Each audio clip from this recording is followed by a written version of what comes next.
guys! Welcome back to my vlog at Jiresable Yesta Vlogs. For today's video ay meron na naman tayong aayusin buhok. So actually guys, si Ma'am Rochelle ay galing pa siya ng Silay City. So malayo po yun guys. Magbibiyahe pa siya ng 2 hours papunta dito sa amin sa Escalante City. So anyway guys, may nag-recommend kasi sa kanya si Ma'am Darlene. So yung history ng kanyang buhok guys ay pinariban niya noong February. So yan, nakikita niyo, tumubo na nga yung kanyang growth parts at medyo dry na rin yung dulo niya.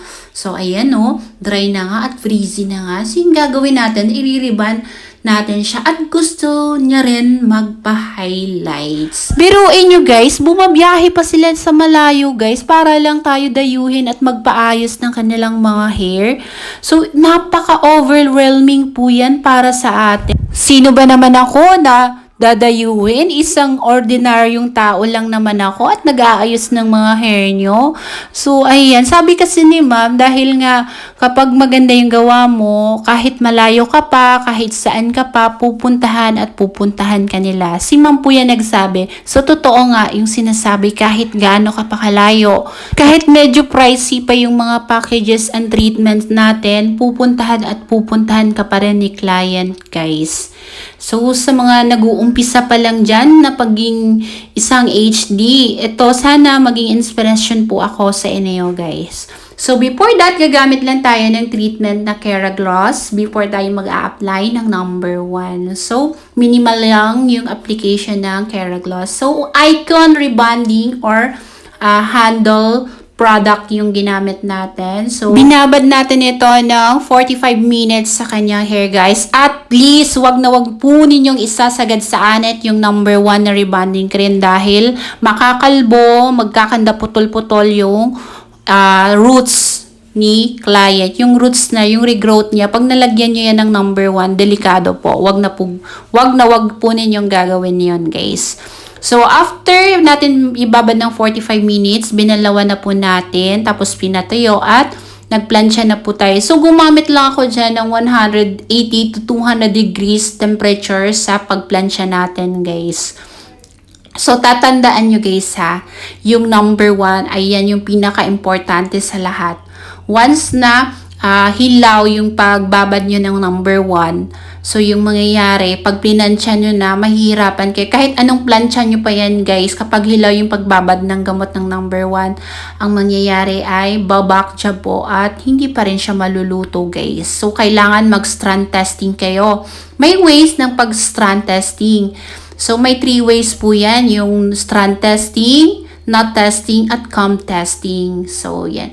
So, pagkatapos natin plansyahan, yan na po yung naging outcome ng kanyang hair. So, mag-highlights na po. Diretso na po ako mag-highlights, guys. So, 3% oxidizing yung ginamit natin sa kanyang pag-bleach kanina. So, gumamit rin ako ng hair cup. So, highlighting cup pala. So, ayan, tinusok-tusok natin ng hook. So, kukunin lang natin yung mga hair sa butas. So, hugutin lang natin ito. So, maliit lang kasi yung highlights na ginawa ko. Kaya hindi ko lahat tinusok yung may butas. Kumuha lang ako ng minimal na hair. So, yan lang yung i-highlights natin, guys. So, napakahirap po talaga mag-rebond tapos i-highlights. Dapat talaga as in marunong talaga kayo, guys.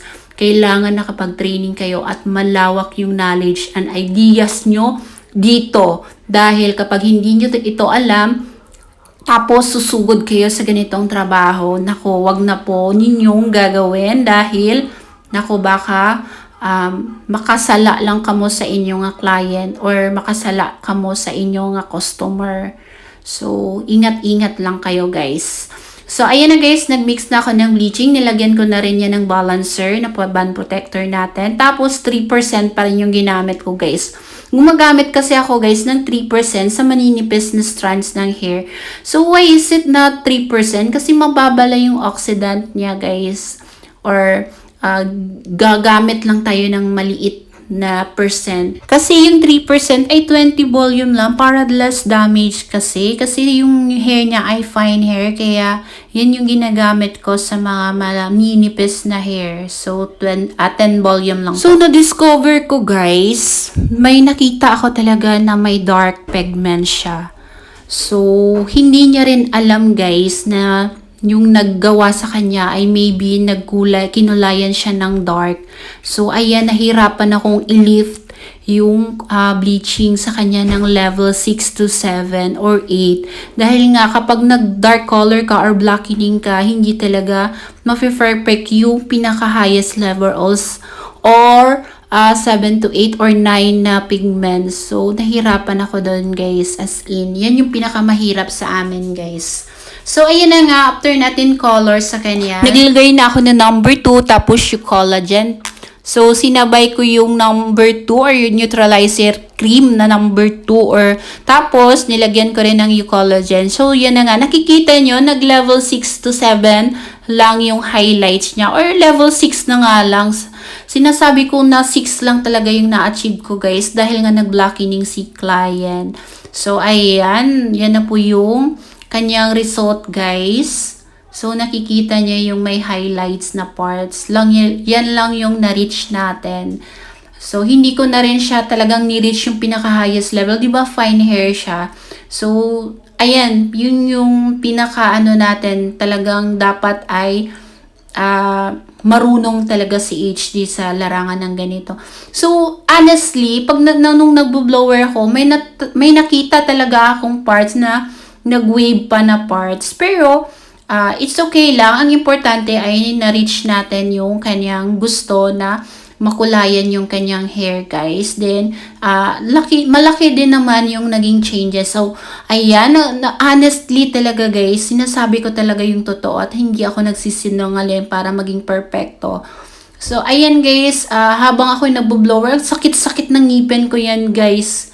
Talagang napakasakit. So, after blower, yan na po yung naging outcome ng kanyang hair. So, nakikita nyo dyan, yung dulo niya, meron siyang dry. So, yan yung kanina na pinakita ko sa inyo, yung may dry part. So, triname out natin yan. Tinanggal na po natin yung mga dry. So, yan na po yung naging result. Na nakikita ko na wave dyan na banda. Pero, it's okay. Maano rin natin yan. Maayos din natin yan with the Brazilian na Botox. So, hindi pa rin siya magiging perfect yung gawa natin, guys. So, ayan na po yung naging outcome ng kanyang hair. Yan na po yung pinaka-final result after Brazilian Botox.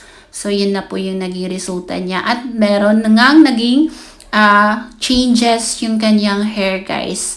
So, happy naman si client dahil nga naging maganda yung resulta ng kanyang hair. Pero, 80% lang po na naayos natin yung kanyang hair, honestly. Pero, and the 20%, yan po yung may mga waves, may mga parts na parang dry dahil nga yung kanyang hair nga ay talagang nakakatakot rin kasi nga yung hair niya ay napaka-sensitive kasi ng hair niya, guys. Kaya, yung ginagawa ko guys, kapag first time ko siya gagawin, ina-analyze ko muna mabuti yung kanyang hair dahil hindi ko siya basta-basta gagalawin na hindi ko pa. Sabi ni ma'am, babalik-balikan daw niya ako kapag hindi siya busy at paglaanan niya talaga ng time dahil nga napakalayo niya, guys. Nagustuhan niya naman yung hair niya, guys, dahil nga sa kakariban niya, marami na daw siyang salon na puntahan, pero talagang pagka back job pa rin, kulot pa rin yung kanyang hair, guys, at hindi nakukuha yung kanyang gusto. So, yan na po yung naging outcome ng kanyang hair, guys. So, sana meron kayong natutunan at honestly lang po ako, ha, sinasabi ko yung honest. Thank you, bye-bye!